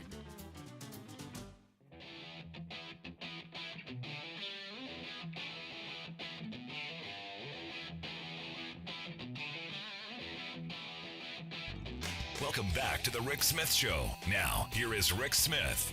So you may remember when we were on our Working Class Heroes radio tour, we stopped in both Burlington, Iowa and Racine, Wisconsin, and met up with the guys who were on strike at Case New Holland. And look, you know, the reality is these guys are fighting for that American dream that we all grew up believing in, that if you worked hard, you played by the rules, you were able to get ahead. And they're working for a company that, well, they're at every turn seeing ways to claw back what was once a good wage job with good benefits and good job security and make it, well, like a McJob, if you will. And these are workers who have said, nope, we're not going to let that happen. We're going to ensure that these jobs are good family-sustaining wage jobs, not just for ourselves, but for future generations. And here we are in this moment, months-long strike. And on Saturday, you had the members of Local 180 and 807 in Iowa and in Wisconsin vote down the last, best, and final offer by Case New Holland. And here to share some thoughts on that vote and maybe where things go from here, I've asked Rich Glowacki to come talk with us. Rich is the chairman of the bargaining committee there at Case New Holland in Racine, Wisconsin for local UAW Local 180. Rich, thanks for taking time for us. Thanks for having me, Rick. Appreciate it. So am I getting this right? Saturday, the vote shut down the last, best, and final offer, which I can't imagine was any better than the last, best, and final before this. Is this what I'm getting? Well, it was slightly improved. We ended up getting Secretary of Labor Marty Walsh involved. He asked us to come to Washington, D.C. in December. We met with the company there. They slightly improved their last, best, and final offer from September. And then as a council, we decided that it was time for the membership to hear it and voice their opinion on it. And when they did, they voted it down. Now, when we were in your local hall, and thank you for inviting us in while we were on our Working Class Heroes tour, that was one of the things that people were saying, let us vote on what's coming up. And the members got to vote on it, and they voted it down. So, this is one of those moments where clearly all along the company was not coming to the table and bargaining in what I would argue is good faith. So where do you go from here then? Where does this leave you? Where does it leave your members? Well, obviously the company still has a legal obligation to bargain. They can just go through the motions and make it, look like they're bargaining. But we as a council have been meeting for the last 2 days, trying to figure out exactly what our next steps are. We were supposed to have a conference call later this evening, which I haven't got the information on yet, but we plan on moving forward and trying to get a deal that our members can approve. Now, as I understand, while we were there, this is a company that's bringing scabs across the line. In fact, there was tragedy, not too long before I was there. This is just a bad situation. And it's one of these things where you go, why would the company want to continue to push this kind of negative situation when your requests, your demands were not all that outrageous, I didn't think. No, they weren't. And it's actually very perplexing. I mean, the company has probably spent 5 times the amount that they would have had to pay us with fair contract on the scabs, on trucking them back and forth to work, on putting them up in hotels, the extra security. They were paying police officers that were moonlighting $75 an hour. They were running 6 squads per shift for 12-hour shifts. They were averaging about $78,000 a week in just that expense. It is very perplexing that our company found it more cost effective to pay for all these entities that were going to try and dissuade us from holding the line and getting an agreement we feel we deserve. See, this is the thing that gets me, Rich. And look, a strike is absolutely the last arrow in the quiver. Nobody wants to do it. None of your members, none of the people I talked to when we were on the ground at your local or in Burlington, Iowa, none of your members want to be on strike. There's a moment where you have to. But it goes to me, the amount of money we see in strike after strike and place after place that these companies pour out just to get a penny more, just to squeeze a little bit more out of their members or enact a little bit more control or power over their members is just, it's mind-blowing to me. I mean, there was that one case up in I think it was Buffalo, or no, it was Massachusetts, where the nurses went on strike and the hospital spent like $10 million on extra wages just to not pay the nurses an extra $1 an hour. It was insane. But you see this time and time again, and it really makes no sense. Oh, I wish I had an answer, because that would definitely give me the ability to make a better strategy. But unfortunately, everything the company's done has been unorthodox. It's been something that I did not foresee. I mean, I did expect them to be obviously difficult in negotiations, but not to this extent. The fact that they are not able to produce tractors at the same way they have in the past is being problematic.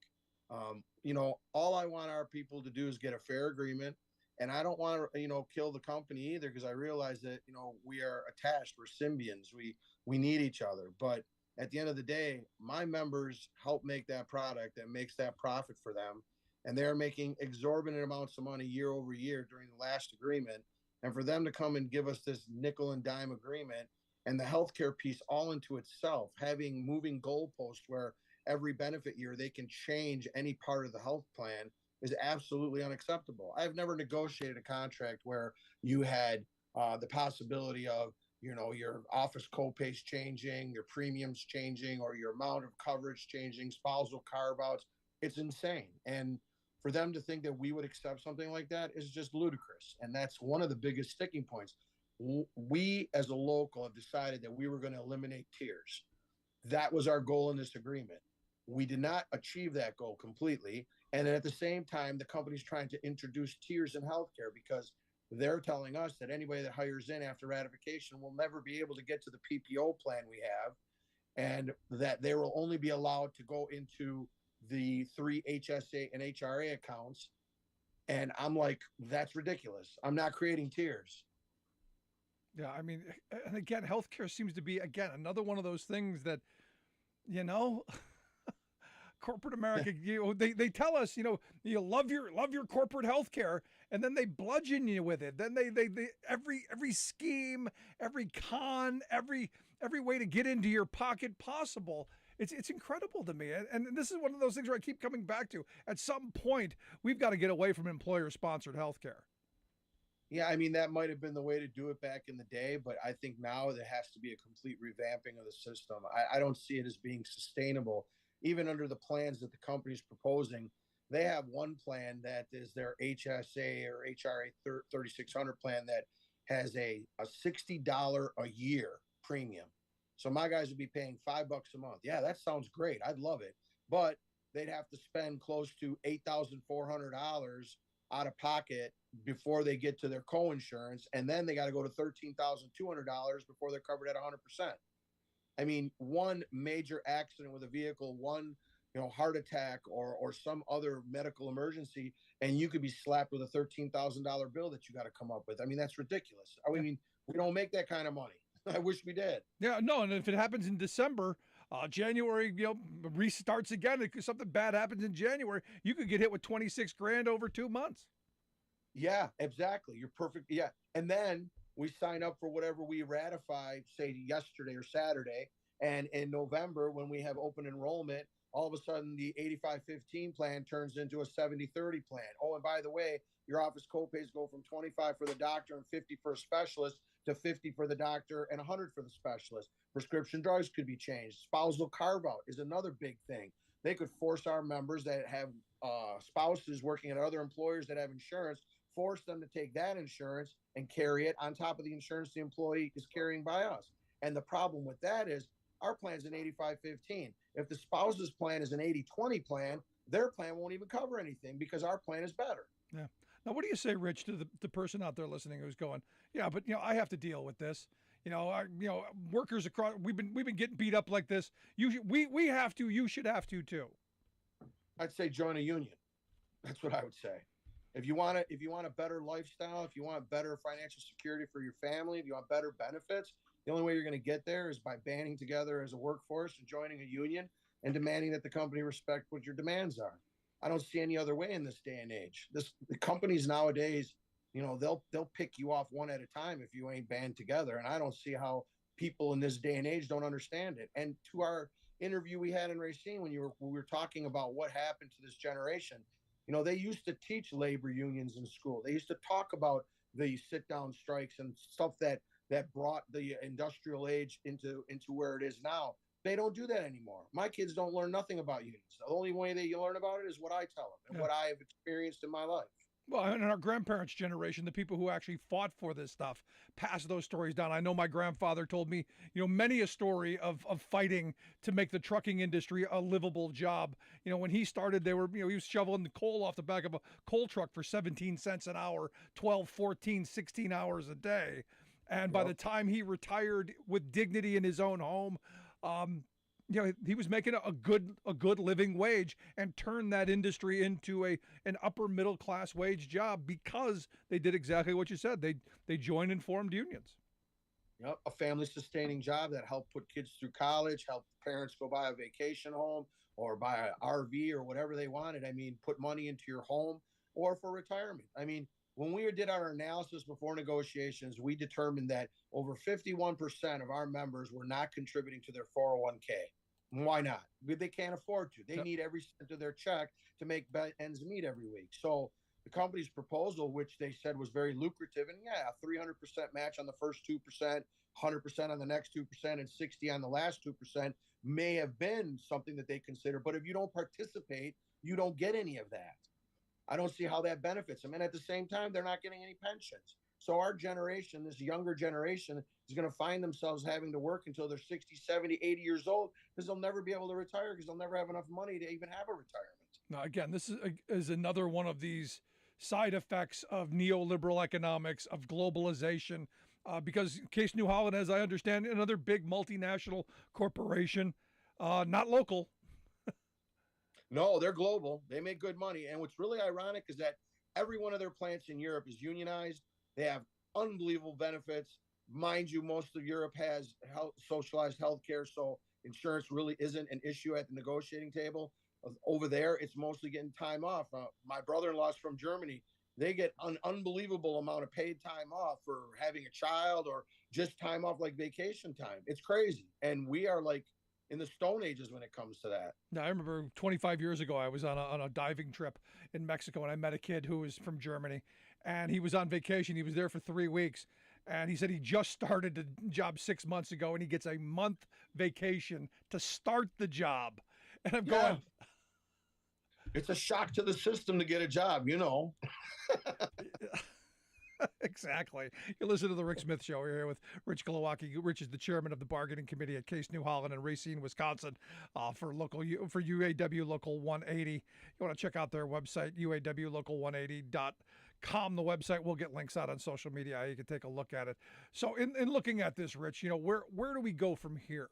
And again, I know we brought this up. How can people help? What kind of support are you getting? I know when I was there, the support from the community was still really very strong, but this has dragged on for a while. You guys have been out, 6, 8, 10 months? We're on 8, just rolling up on 9. Yeah, I mean, the community support, labor community, outstanding. The community at large can't complain. They've been there for us. As I told you back in last time we had our interview, we even have salaried personnel from CNH coming and donating food and money, and they don't want to be recognized or don't want their pictures taken for fear of retaliation when they go back to work. Where we go from here, obviously our agenda is to get an agreement that we can get a tentative agreement to bring to our members to pass, right?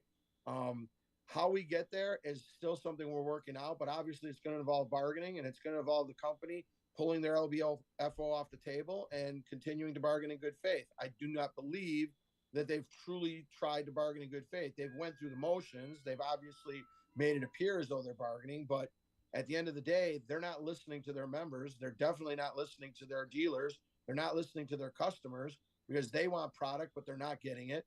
And the product that the dealers are getting aren't built very well. So they're dealing with the problems that they have to before they can deliver it to the customer. I mean, overall, everybody in this is losing, and I don't get it. I mean, it's a lose-lose proposition right now. I mean, and as I've said to the company, this can be all fixed in one day. You just got to get off your pedestal and give us the kind of money. And it's not like we're asking for John Deere money, believe me. But we have had a terrible time since 2004. They took over $100 million out of our contract. And we've been struggling to get back to where we were in 2004. And even now, to this day, my assemblers have just now passed what I was making back in 1997. That's crazy.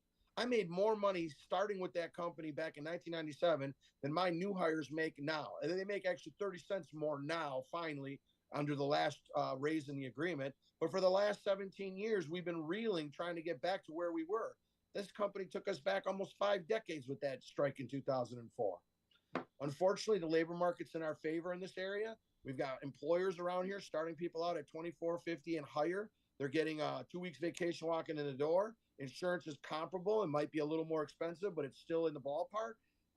There are plenty of greener pastures around here, and the company's losing very talented people because now that they've actually had to go into the job market to sustain their families so they can endure this strike, they're finding out, holy cow, there are employers out here that pay me better, treat me better, value me more.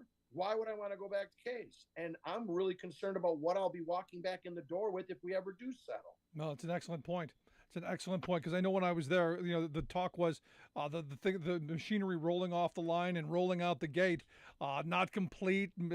Things on different tractors that shouldn't be. All kinds of weird configurations that I'm sure somebody down the road is going to have to get stuck with, and ultimately it's got to hurt your business, and sadly going to hurt workers as well. But Rich, I wish you guys the best. Whatever we can do to help, let us know. I hope folks will continue to support you. Is there a way people can pitch in to help your strike fund, or you got to GoFundMe or any of that? Absolutely. Anybody that wishes to donate to our cause, we're accepting donations the only way we can, which is via mail. You can send it to UAW Local 180 at 3323 Kearney Avenue, Racine, Wisconsin 53403. Anything anybody wants to contribute to help would definitely be appreciated. We are running on reserves, but we are doing everything in our power to hold the line, and hopefully we can outlast the company and their craziness. One day longer, brother. Wish you the best. One day longer. You're right. Thanks so much, Rich Glowacki, chairman of the bargaining committee there at Case New Holland in Racine, Wisconsin. I want to hear your thoughts. Email me, rick@thericksmithshow.com. What do you think? I mean, these companies literally would be willing to bite off their nose in spite of their face. They've got to be losing enormous amounts of money. But it doesn't matter. They want the power. They want the control. Email me, rick@thericksmithshow.com. Quick break. Right back.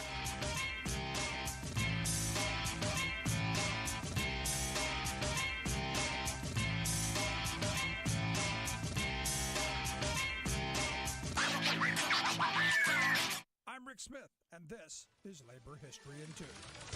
On this day in labor history, the year was 1914. 2 men were killed during a grocery store robbery in Salt Lake City, Utah. Their murders were blamed on Joe Hill, a Swedish-American labor activist, songwriter, and member of the IWW, the Industrial Workers of the World, or the Wobblies. Hill had risen in the IWW organization and traveled widely across the United States. He organized workers under the IWW banner and made many speeches. He was most well known for his writing of political songs and satirical poems. He frequently appropriated melodies from religious songs of his time because they were pretty, but he changed the words so they made more sense. His songs included There Is Power in a Union and Rebel Girl became staples at labor meetings and rallies. In one of his songs, The Preacher and the Slave, he coined the phrase pie in the sky. After the grocery store robbery, Hill was convicted of murder and executed by firing squad. His final word to his executioners, fire. Later, evidence proved Hill was framed for the murders. Just before his execution, Hill wrote a letter to fellow IWW leader Big Bill Haywood. His words have been often repeated at labor meetings. He wrote, "Goodbye, Bill. I die like a true blue rebel. Don't waste any time in mourning. Organize." Hill became a martyr for the cause of working people. His body was cremated in Chicago, and envelopes of his ashes were sent to every state but Utah and all around the world to be ceremoniously scattered. 2015 marks the 100th anniversary of Joe Hill's execution, and the Illinois Labor History Society will partner with labor groups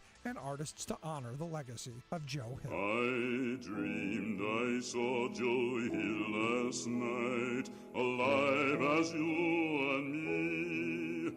Says I, but Joe, you're 10 years Labor History in dead. 2 brought to you by the Illinois Labor History Society and The Rick Smith Show. For more information, go to laborhistoryin2.com, like us on Facebook, and follow us on the Twitters at Labor History in 2.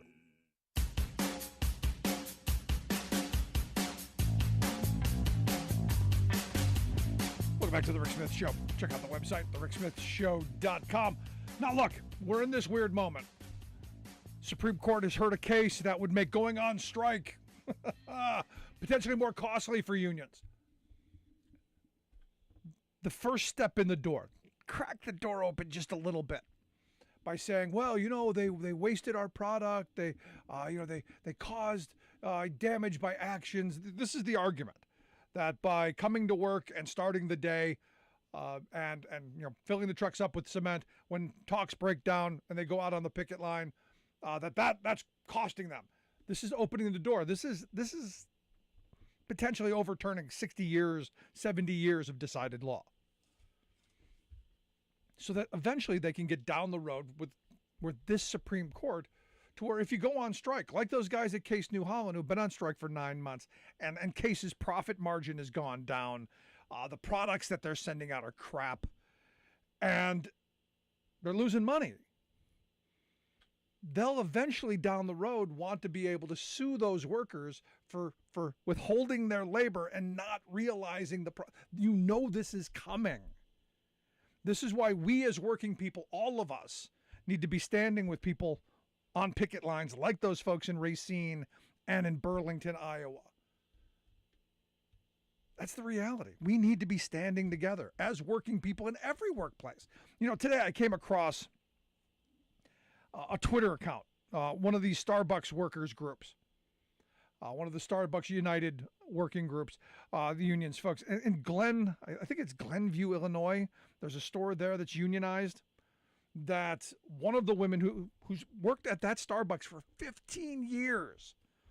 Now, she was one of the organizers of the union, troublemaker, but worked there 15 years. The person who used to do all the cute little art on the chalkboard and was the person everyone went to because she was like the institution there. As people came and went, she was there to do the training. She was there to be the support network. She was there to basically run the place. But she was 7 minutes late. 7 minutes late. And, well, this is the second time you've been late in 6 months, so we're going to fire you. And normally, in this day and age, people go, none of my problem. Well, the workers there in Glenview, Illinois, the entire store at this one Starbucks organized and walked off the job because she was unjustly fired. It's that kind of solidarity. Now understand, if the Supreme Court does what I think they're going to do, Starbucks will be able to come back and say, well, the coffee went bad, so you're going to have to pay for all the coffee and the donuts and all the stuff and all the pastries and all that stuff because it went bad. And then eventually, like I said, down the road, we didn't make money off of that coffee and donuts. And you got to pay us for the profits we would have earned. We're not going to pay you the wages, but you got to pay us our profits. This is what they want to do. They want to silence the voice of working people. Now, good on these workers for saying, we're going to stand with our coworker. We're going to stand with, as the one tweet said that, she was basically the dad of the store. She was the one that everyone went to. She was the most into the job, the most creative, the one who fostered the new green beans, which I found quite interesting. She's the one who trained people. And yet because they can, they fired her. Now, because understand, they don't have a contract yet. Now, they'll be the union, they'll fight through this. It's going to cost money, it's got legal fees, and this is what companies do. I remember years ago when I was a union steward at the company that I worked for years ago, the supervisor told me, you have a grievance procedure. That's what it's there for. That's why we give letters for everything. And I used to deal with like 100 grievances a month of just dumb stuff. Of, you didn't pick up the piece of cardboard. I mean, nonsense. These supervisors just hammering people with discipline for no reason other than to show them that they could. And it was their belief that, well, you have this system, you have this grievance, you should use it. And it was this kind of butting heads that management wanted to keep us angry at each other, pitted against each other. And I never understood why, because it's not productive. It doesn't make for a better workplace. It doesn't make for a better outcome. It doesn't make for any of that other than a power game. And you quickly found out that corporate America is big on the power game. So this is one of those moments, and this is where I think we really, as a working class in this country, have to wake up to the reality. All of the stuff that they put in front of us to divide and conquer, we've got to overcome. We've got to leap those hurdles. We've got to put down the red hats and the blue hats, pick up the hard hats. We've got to stand together. Solidarity, my brothers and sisters. Because an injury to one, an injury to all, and good on these Starbucks workers in Illinois for standing by their coworker. The question is would you? That's what I want to know. Email me, rick@thericksmithshow.com. Miss any portion of the program? Grab the podcast. Thanks for tuning in. We'll see you back here next time. You've been listening to The Rick Smith Show. Email Rick at rick@thericksmithshow.com. Until next time, this has been The Rick Smith Show, where working people come to talk.